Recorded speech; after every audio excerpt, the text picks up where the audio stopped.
Dara, did you know that our prairies are endangered? Are prairies like Little House on the Prairie? No. Prairies are enormous stretches of flat grassland with moderate temperatures, moderate rainfall, and a few trees.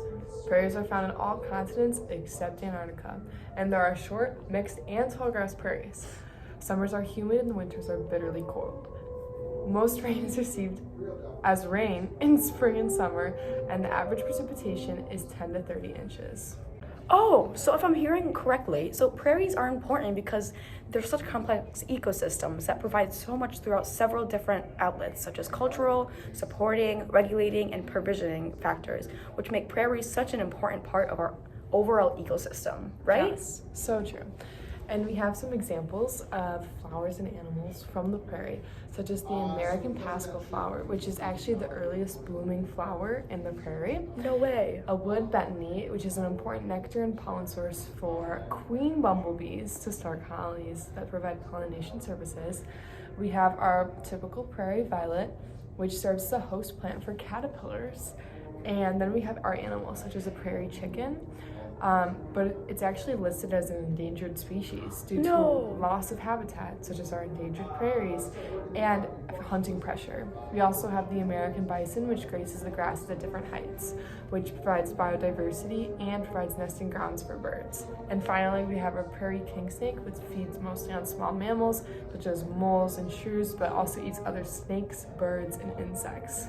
Good to know, good to know. Some provisioning services in the prairie are the amount of annual rainfall, and it influences the height of the grassland vegetation with taller grasses in wetter regions. And also, different types of plants in the ecosystem can provide common medicines and products of medicine, such as prairie violets. And then some of our regulating services are that prairie plants have adapted to fires by growing underground storage structures, such as like their roots and having their growth points slightly below ground surface. And then animals increase the growth in prairies they add like nitrogen to the soil through like urine and create open areas for plants that are like less likely to have the soil dug up. That's really interesting. Also, some habitat and supporting services are the Indian grass, which causes the Pacific Ocean moisture to rise and cool, dropping as rain or snow on the western side of the mountains instead of on the prairies. Because the Rocky Mountains are located far from the moderating effects of oceans, it causes a wide range of temperatures, with hot summers and cold winters. And then finally, some cultural services that our prairies provide is that for Lakota culture, it revolves mainly around the buffalo, which used to be like the most common prairie animal, and the Native Americans always honored the mighty beasts for the many blessings that they provided within their spirituality.